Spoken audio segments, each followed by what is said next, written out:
আজকে থেকে তো আবার শুরু হবে প্রধানের আসল খেলা। শনিবার রবিবার জাস্ট ওয়াও কালেকশন আবার করতে চলেছে, বক্স অফিসের চূড়ান্ত জাম্প নেবে আজকে আর কালকে। নমস্কার বন্ধুরা, আমি পৌশালী চলে এলাম আজকের প্রথম ভিডিও নিয়ে। প্রথমেই বলি সকলকে ভেরি গুড মর্নিং। আশা করছি তোমরা সবাই খুব ভালো আছো।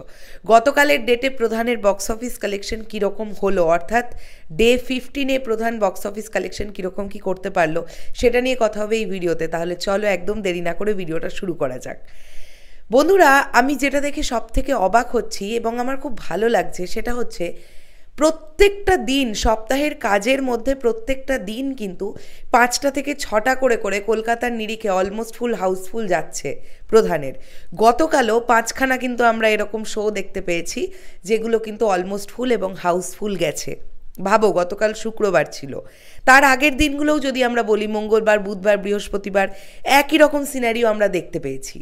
কাজেই এই যে 10 থেকে 12 লাখ বা 12 থেকে 13 লাখ টাকার হোল্ডটা ডে বাই ডে কিন্তু প্রধান করতে পারছে, যেটা প্রধানের সাকসেসের অন্যতম একটা পয়েন্ট হয়ে দাঁড়াবে। একটা সিনেমা যদি কনস্ট্যান্ট যদি একরকম কালেকশন করতে থাকে সেটা তো অবশ্যই মানে এন্ডে গিয়ে একটা দারুণ কালেকশন হয়ে দাঁড়ায়, এটা নিয়ে তো কোনো কথাই নেই। এবং থার্ড উইকে আমরা দেখেছি অলমোস্ট 22 থেকে 23খানা শো বেড়েছে প্রধানের, মানে যেটা একটা বিশাল বড় ব্যাপার। ন্যাচারালি আমরা কি দেখি, যত দিন এগোয় তত বাংলা সিনেমার ক্ষেত্রে শোয়ের সংখ্যা কমতে থাকে। প্রধানের ক্ষেত্রে সেটা উল্টো। প্রধানের থার্ড উইকে অ্যাপ্রক্সিমেটলি 224খানা হল পেয়েছে, শো পেয়েছে প্রধান, যেটা অত্যন্ত আনন্দের একটা বিষয়। তো কীরকম হলো গতকালের ডেটে বক্স অফিস কালেকশন সেটা নিয়ে কথা হোক। অর্থাৎ 5th জানুয়ারির বক্স অফিস কালেকশন নিয়ে আমরা কথা বলছি প্রধানের। এটা আমার ধারণা গতকালও এই ছবিটা 10 থেকে 12 লাখ টাকা, ওই ধরে নাও 11 থেকে 11.5 লাখ মতন একটা কালেকশন করেছে। এইবার কিন্তু প্রধান চলে গেল 4.25 কোটির দরজায়, অর্থাৎ 3,75,00,000 টাকার প্রায় দোরগোড়ায় দাঁড়িয়ে আছে প্রধান।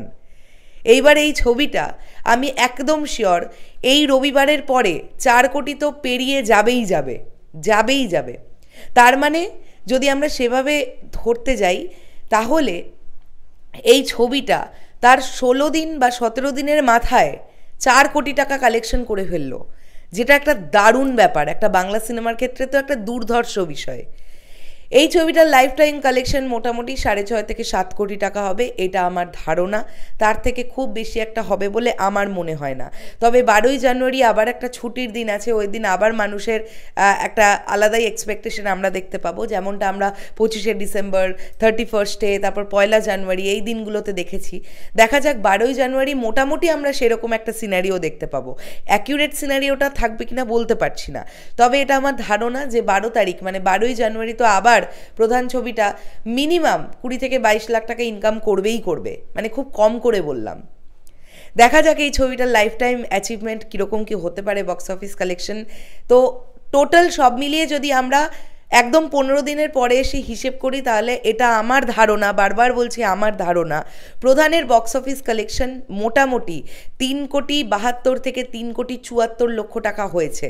মানে ধরে নাও 3,75,00,000 টাকার একদম ধারে কাছে, মানে 4.25 কোটি টাকার কালেকশন কিন্তু প্রধান করে ফেলেছে, যেটা একটা বিগেস্ট ব্যাপার। এবং এই ছবিটার বাজেট আমি আবারও বলছি আমার ধারণা এটা 2 কোটি থেকে 2,10,00,000 বা খুব টেনে টুনে গেলে 2,20,00,000 টাকার বাজেট এই সিনেমাটার।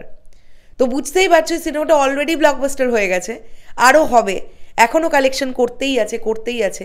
এবং আমার ভাল লাগলো যেটা আমি গতকাল রাত্রিবেলার দিকে মহারাজের একটা পাবলিক রিয়াকশন ভিডিও দেখলাম, খুব সম্ভবত ওটা KPS মল চুচুড়া, যেখানে ও সিনেমা দেখে, তো ওর গার্জেনদের নিয়ে ও গিয়েছিল সেখানেও আমি দেখলাম ও যে পাবলিক রিয়াকশানটা নিয়েছে মোটামুটি 25 to 30% অকুপেন্সি কিন্তু ছিল ওই রাত্রিবেলা। এটা অবশ্যই আমাদের মানতে হবে, ওই রাত্রিবেলা। তো এটা কোথাও না কোথাও গিয়ে খুব ভাল লাগছে যে রাতের শোগুলোও 25-30% এরকম করে অকুপেন্সি টানছে এখনও প্রধান, মানে 15তম দিনেও এসে। এটা দারুণ একটা ব্যাপার। চলো, তোমাদের কি বক্তব্য এন্টায়ার বিষয়টাকে নিয়ে কমেন্ট করে জানিও। আসছি আবার খুব শিগগিরই নতুন কোনো ভিডিও নিয়ে, তাহলে এখনের জন্যে টাটা।